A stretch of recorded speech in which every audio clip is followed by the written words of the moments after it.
Hey y'all, I'm Jess Bachman, Digital Strategy Director at NAIL Communications, and this is NSA 101, Why Social Matters, the organic version.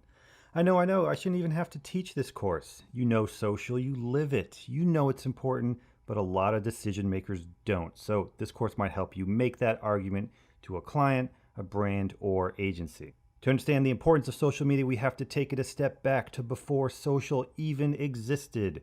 For the entirety of the last century, communicating with consumers was a one-way street. Major brands pitched their products via mass media, radio, print, outdoor, and TV. And that was the play because that's where the audience was.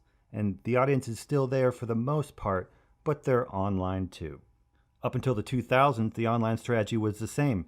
Brands had websites and display ads, but those were still one-way communications.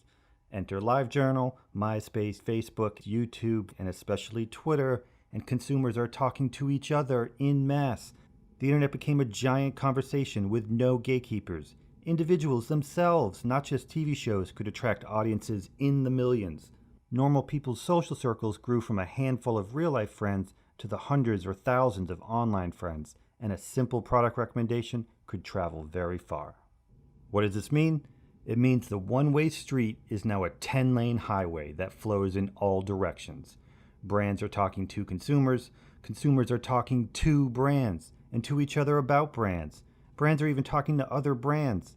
And while this happened in the past, it's now very easy to track and measure. So as a brand, you can still put up billboards along this highway, or you can be a part of the conversation and build an off-ramp directly to your brand. Now, paid media will always be the domain of brands with big budgets. They dominate there, and they always will, especially in non-digital. But organic social is where the smaller brands can fight back and quite often take the lead. The internet has supercharged consumers' push for individuality.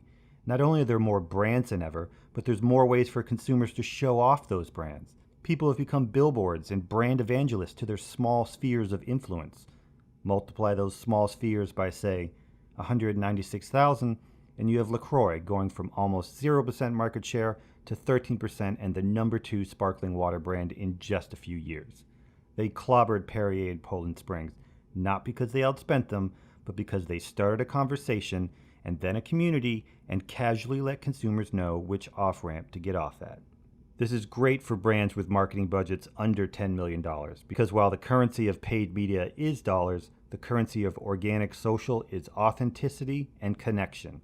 And while these two things aren't free and require some investment, it's very difficult and expensive for big brands to acquire them, which levels the playing field for smaller brands to compete with the major players.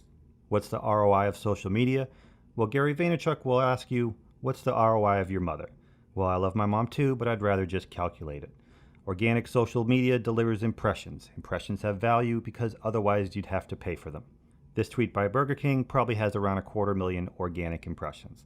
The cost to get those impressions if Burger King had to pay for them, around $1,400. Not bad for 57 characters. This tweet from a few weeks prior, over 7 million impressions at a value of $42,000 or 2.3 moms. And I won't even get into that Nugs for Carter thing with billions of impressions.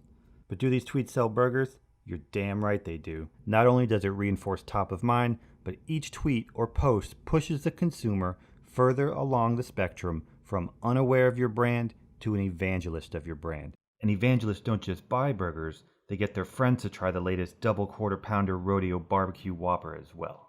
But what if you don't have millions of followers? What if you only get 100 impressions or 2 likes on a tweet or Instagram post, and it's only worth a few nickels in free media? Is it even worth it then? Well, first, you need to start somewhere. And second, organic impressions is earned media. You earn that follower and their impression. Earned media builds trust. And if you don't see the value in trust, how are you still in business? And when they share, like, or comment, that's what word of mouth looks like these days. And word of mouth is 5 times more effective than paid media, according to the Association of National Advertisers.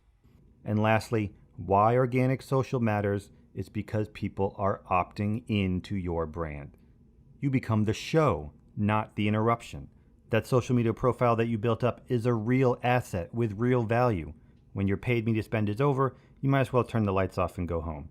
But having a solid social media profile keeps the flame burning for when you want to be part of the conversation that consumers are already having about your brand. Any questions? Enrolling in the NAIL Social Academy is as easy as hitting that subscribe button.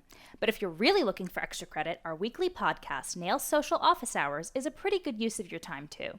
It's really just us talking shop and trying to crack each other up. You can find it on all the major podcast providers. And for those looking for some advanced postdoc education, our newsletter, NAIL Social Insider, has tactics and opportunities for social media practitioners and other cutting-edge marketeers.